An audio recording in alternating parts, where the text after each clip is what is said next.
একটা সময় ছিল যখন অ্যাভেঞ্জার্স মানে ছিল হিরোদের দল, কিন্তু এখন সময় বদলে গেছে। আর এখন কিছু অ্যান্টি হিরোরা তৈরি করেছে এক অদ্ভুত দল, থান্ডারবোল্টস। এই মুভিতে দেখায় কিভাবে এমসিইউর ক্রেজিয়নের ক্যারেক্টারগুলো একসাথে একটি টিম হয়। কে আসল হিরো, কে ভিলেন, এই প্রশ্নটাই বদলে দেয় এই মুভির সবচেয়ে বড় কথা। মুভির এন্ডিং এবং পোস্ট ক্রেডিট সিন নিয়ে গোটা ইন্টারনেটে চলছে আগুন। তাই আপনাদের সামনে নিয়ে হাজির হয়েছি সদ্য এমসিইউর মুক্তিপ্রাপ্ত থান্ডারবোল্টস মুভি, যেটি এমসিইউর 38 নম্বর মুভি, পুরো মার্বেল মাল্টিভার্সের 74 নম্বর মুভি। তাই আমরা আজকে এক্সপ্লেন করব থান্ডারবোল্টস মুভি। তাই আর দেরি না করে শুরু করা যাক মুভির কাহিনী। মুভির শুরুতে আমরা দেখতে পাই এলেনাকে, যে কিনা মালয়েশিয়ার একটি বড় ইমারতের উপর দাঁড়িয়ে আছে। সে নিজের একাকিত্ব সম্পর্কে বলে। এই একাকিত্ব হয়তো তার বোনের মৃত্যুর জন্য হয়েছে, কিন্তু আসলে সেটা না। তার লাইফের কোনো গোল নেই। সে ছায়ার মতো কাজ করে আর অদৃশ্য হয়ে যায়। আর এমন লাইফের জন্য সে একা হয়ে গিয়েছে। আসলে এলেনা হচ্ছে নাতাশা রুফানোফের বোন। আর এর আগে আমরা ব্ল্যাক উইডো মুভি আর হকাই সিরিজে দেখেছিলাম, আর যেখানে আমরা জেনেছিলাম ভ্যালেন্টিনা টি কন্টেনের জন্য কাজ করে। আর যেহেতু তার ট্রেডিং রেড রুমে হয়েছিল, আর সেও একজন ব্ল্যাক উইডো। আর আজকেও সে ভ্যালেন্টিনার একটি মিশনের জন্য এসেছে।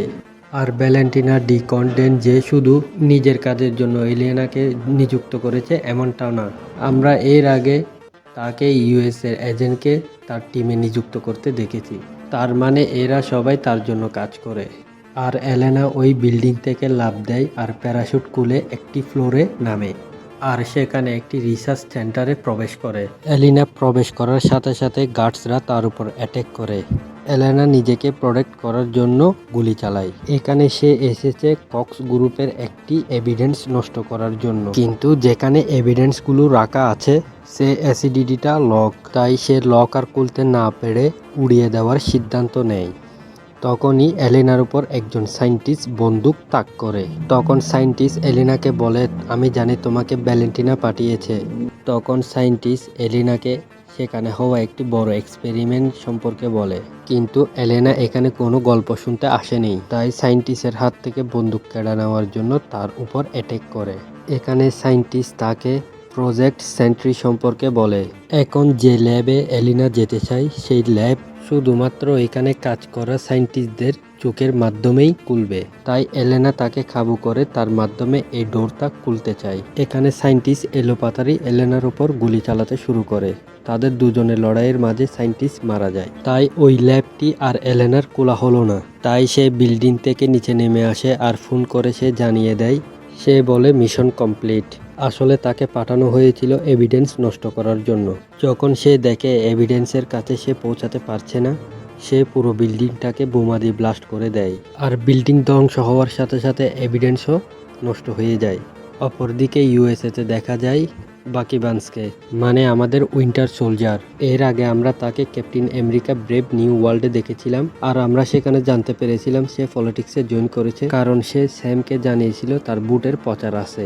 আর যেহেতু ক্যাপ্টেন আমেরিকা ব্রেভ নিউ ওয়ার্ল্ডের ইভেন্টের কয়েক মাস পরের ইভেন্ট হচ্ছে থান্ডারবোল্টস মুভি, যেটা 2027-এর মধ্যবর্তী সময় ধরে চলুন। আর এখন বাকি ইউএসের সংসদের মেম্বার, মানে একজন এমপি।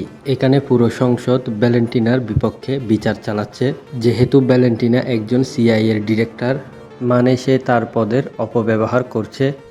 মানে সংসদের তথ্য অনুযায়ী যেই অভিযোগ ভ্যালেন্টিনার উপর লেগেছে, সেখানে বলা হয়েছে অক্স গ্রুপ নামক একটি কোম্পানি ব্রাঞ্চ পুরো বিশ্বে ছড়িয়ে রেখেছে ভ্যালেন্টিনা। আর ভ্যালেন্টিনা সেখানে সব ইললিগাল পরীক্ষা নিরীক্ষা চালাচ্ছে। আমরা যে একটু আগে মালয়েশিয়াতে অক্স গ্রুপের একটি রিসার্চ সেন্টার ধ্বংস করতে দেখেছিলাম, তাকে ভ্যালেন্টিনা পাঠিয়েছে যাতে সে সব তথ্য মিটিয়ে দেয়। আর এখানে যদি সমস্ত তথ্য নষ্ট হয়ে যায়, ভ্যালেন্টিনার কোনো বিচার করতে পারবে না সংসদ। তাই সংসদে ভ্যালেন্টিনাকে জিজ্ঞেস করা হয়, অক্স গ্রুপ তোমার কোম্পানি? আর যেহেতু এই কোম্পানি সম্পর্কে জানা যায় ইললিগাল এক্সপেরিমেন্টের ব্যাপারে, তাই সংসদে তার উপর সন্দেহ বেশি। কারণ সিআইএর ডাইরেক্টর হওয়ার আগে সে অক্স গ্রুপের প্রেসিডেন্ট ছিল। হ্যাঁ, এটা সত্য, যখন থেকে সে সিআইএ জয়েন করেছে তখন থেকে অক্স গ্রুপের সাথে তার কোনো সম্পর্ক নেই। যদি সংসদ চায় তদন্ত করতে তাহলে তদন্ত করতে পারে। যা শুনে সংসদের প্রধান বলে যে আমি এমনও শুনেছি যে তুমি মানুষদের এক্সপেরিমেন্ট করো যাতে নিজে একটা সুপার সোলজার তৈরি করতে পারো। তখন ভ্যালেন্টিনা জানায় এখন আমেরিকার কাছে কোনো সুপার সোলজার নেই আর এখন অ্যাভেঞ্জার্স তাদের বাঁচানোর জন্য আসবে না। কয়েক মাস আগে তাদের প্রাক্তন প্রেসিডেন্ট রেড হাল্ক হয়ে আমেরিকার বারোটা বাজিয়েছে, তাই দেশকে রক্ষা করার দায়িত্ব তার। তাই এই দেশকে রক্ষা করার জন্য তার যাই করার ইচ্ছা হয় সে সবই করবে। আর সংসদ যেভাবে চায় তদন্ত করতে সংসদ করতে পারবে, ভ্যালেন্টিনার এখানে কোনো বাধা দিবে না। তার আপত্তিও নাই সেখানে, কারণ সে জানে সে কোনো ভুল করেনি। আর সে সেখান থেকে বেরিয়ে ভ্যালেন্টিনা তার অ্যাসিস্ট্যান্ট মেলকে জানায় যে তাদের অক্সফোর্ডকে তাড়াতাড়ি খালি করতে হবে যাতে সেখানে ছোটো থেকে ছোটো কোনো প্রমাণই অবশিষ্ট না থাকে। আর তার উপর কেস হবে, তাকে জেলেও যেতে হবে। আর তাই সে চায় সব এভিডেন্স নষ্ট করে দিতে। আর তার নতুন মিশনের জন্য তার এজেন্টদের অ্যাসাইনমেন্ট পাঠিয়ে দেওয়ার জন্য বলে, কিন্তু সেই কথার উত্তর এখনও এলেনা দেয়নি।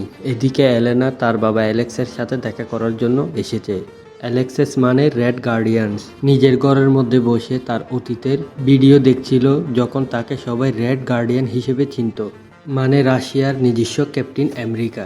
অ্যালেক্সে যখন এলেনার আওয়াজ শুনতে পায় তখন সে তার রুম পরিষ্কার করতে শুরু করে।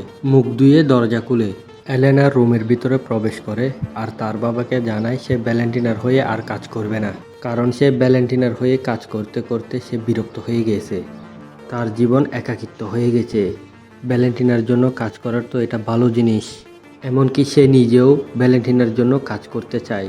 এলেনা সেখানে তার ছোটোবেলার ছবি দেখতে পায় আর সেখান থেকে বেরিয়ে ভ্যালেন্টিনাকে কল করে বলে তার নেক্সট মিশনে কাজ করতে রাজি। এই মিশনের পর সে একটা ব্রেক চায় আর সে আর এভাবে লুকিয়ে লুকিয়ে কাজ করতে চায় না। এরপর ভ্যালেন্টিনা বলে তোমার আর লুকিয়ে লুকিয়ে কাজ করতে হবে না। ভ্যালেন্টিনা বলে তুমি শুধু এই মিশন কমপ্লিট করো, এরপর তোমার যা ইচ্ছা তুমি সব করতে পারবা। এলেনা লুকিয়ে লুকিয়ে কাজ না করে এবার চাই সে সবার সামনে কাজ করতে। সে চায় সবাই তাকে চিনুক আর সে লুকিয়ে লুকিয়ে কাজ করে নিজের ছায়া হয়ে থাকতে চায় না। এলেনা তার মিশন কমপ্লিট করতে পাহাড়ের চূড়ায় একটি ওয়্যার হাউসে যায়। সেখানের ভিতরে অক্সফোর্ড গ্রুপের সমস্ত ইনফরমেশন রয়েছে। ভ্যালেন্টিনা তাকে জানিয়েছে সেটা কেউ চুরি করতে চায়, যে কিনা অদৃশ্য হতে পারে। আর তাই সে এলেনাকে পাঠিয়েছে এই চোর কি চুরি করছে সেটা জানতে, সেই চোরকে মেরে ফেলতে। এই কাজ করার পর এলেনা মুক্ত। এরপর থেকে এলেনাকে আর এই সব কাজ করতে হবে না। এলেনা দেখে গোস ওই ওয়্যার হাউসে প্রবেশ করতে, এলেনা এর পিছু পিছু সেখানে প্রবেশ করে। মানে ভ্যালেন্টিনার তথ্য অনুযায়ী ওয়্যার হাউসে ওই চুরি করতে এসেছে ওই গোসই। এই গোসকে হয়তো আপনাদের নিশ্চয়ই মনে আছে, একে আমরা এর আগে অ্যান্টম্যানে দেখেছিলাম। এদিকে এলেনা লিফটে করে ওয়্যার হাউসের একদম আন্ডারগ্রাউন্ডে চলে আসে আর সে অনেক তথ্য পায় সেখানে ওই অক্স গ্রুপের। আর সেখানে সে অনেক লাশের ছবি দেখতে পায়। হঠাৎই জন ওয়াকার তার উপর আক্রমণ করে। এই জন ওয়াকার হচ্ছে সরকারের বানানো ওই ক্যাপ্টেন আমেরিকা, যাকে আমরা ফাল্কন উইন্টার সোলজার মুভিতে দেখেছিলাম।